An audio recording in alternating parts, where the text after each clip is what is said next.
कुछ लोग कहते हैं कि कर्म करने पर भरोसा करें कि पूजा पाठ पर। देखिए, पूजा पाठ का अपना महत्व है और कर्म का अपना महत्व है। हम जब पूजा पाठ में लगते हैं, चाहे जिसकी जो भावना होती हो, उस हिसाब से पूजा पाठ करता है, तो मन में सात्विकता का भाव आता है, मन में सरलता आता है, सहजता की बात आती है। ये तो बढ़िया बात है। लेकिन पूजा पाठ करके आप अपने भाग्य को नहीं बदल पाएंगे। पूजा पाठ करके आप अपने घर में रोटी नहीं ला सकते। पूजा पाठ करके आप अपने जीवन में सुख का साम्राज्य इकट्ठा नहीं कर सकते, मतलब सुविधाएं नहीं बटोर सकते। पूजा पाठ मन की सात्विकता के लिए है और ये पूजा पाठ एक बाह्य कार्य कर्मकांड है और कर्म का अपना महत्व है। इसलिए कहा गया ना, कर्म प्रधान विश्व करी राखा, जो जस कर ही सो तस फल चाका। कर्म की प्रधानता है, जीवन कर्म, वेद में भी आया है, हे मनुष्य कर्म करते हुए 100 वर्ष जीने की इच्छा करो। कुर्वन्नवे कर्माणि जिजी विशेषतम समा एवं तई नान्यथे तो अस्ति न कर्म लिप्यते नरे। हे नर, हे मनुष्य, कर्म करते हुए 100 वर्ष जीने की इच्छा करो। इसके अलावा तुम्हारे पास कोई दूसरा रास्ता नहीं है।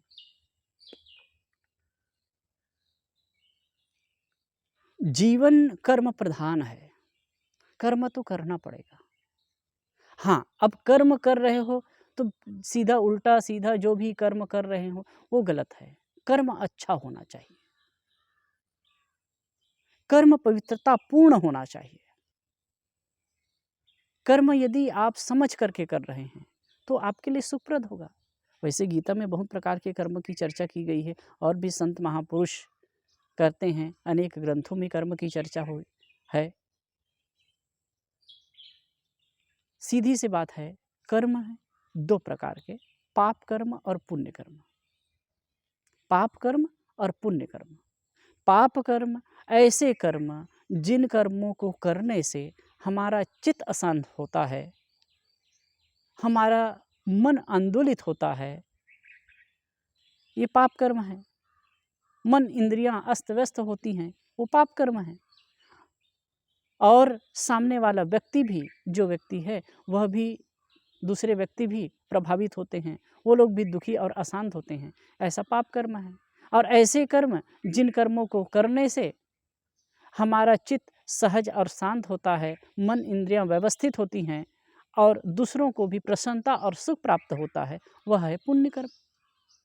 तो ये 2 प्रकार के कर्म हैं। अगर हम गलत कर्म, पाप कर्म करते हैं तो हमारा चित्त तो अशांत रहेगा ही और दूसरे लोग भी परेशान होंगे।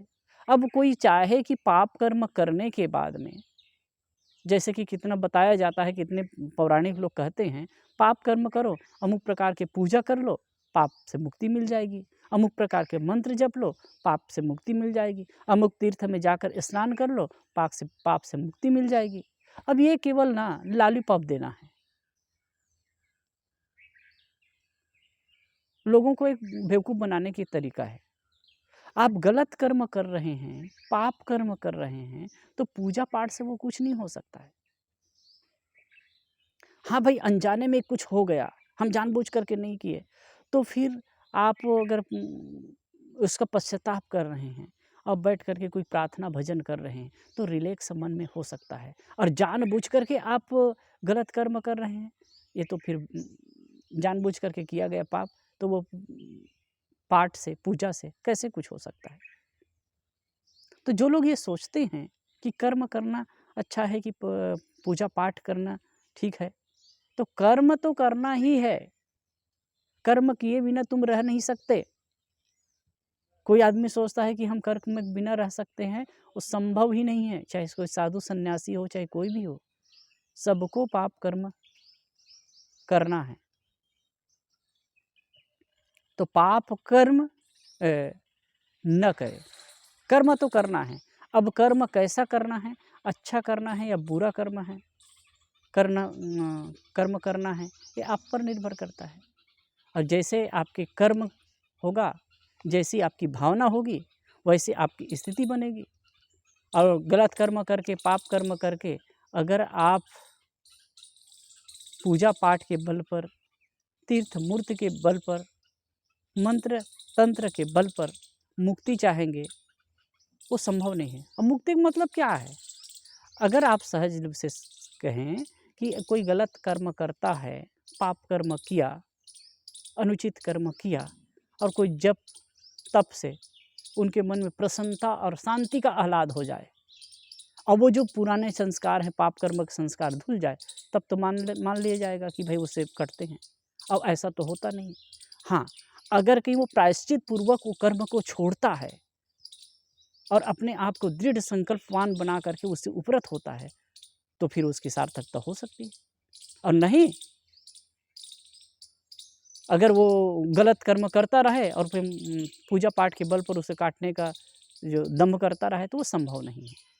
कहने का अर्थ है कि कर्म का अपना महत्व है, इसलिए कर्म करना चाहिए और समझपूर्वक करना चाहिए, विवेकपूर्वक करना चाहिए, विचारपूर्वक करना चाहिए। और पूजा पाठ का अपना अलग महत्व है। आप समय से अगर पूजा पाठ करते हैं तो कोई बुरा नहीं है। जो आपकी आस्था है, जो आपकी भावना है, जो आपकी निष्ठा है, उस प्रकार से बैठ कर के करते हैं तो मन में कुछ सात्विकता और सदा पवित्रता की बात आएगी, मन में सरलता की बात का भाव जगेगा। और ऐसे स्थिति में रह कर के आप पूजा पाठ ऐसी स्थिति में रह कर के आपका जो मन जब सत्व प्रधान हो जाएगा, सात्विक हो जाएगा, तो आप सही चीज़ में अपने आप को लगा भी पाएंगे। तो अगर कहीं आपका इंटेंस सही है, आपके सोच सही है, तो पूजा पाठ करना आपके सत्कर्म में सहायक हो सकता है।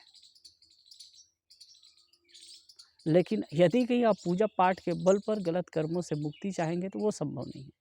इसलिए हम सबको चाहिए कि कर्म समझपूर्वक, विवेकपूर्वक करें। और जो उलझन की बात है, जो पूजा पाठ की बात है, वो अपनी बिल्कुल अलग जगह रखता है, उसका अलग महत्व है, उसको इसमें जोड़ने की चेष्टा ना करें। ठीक है।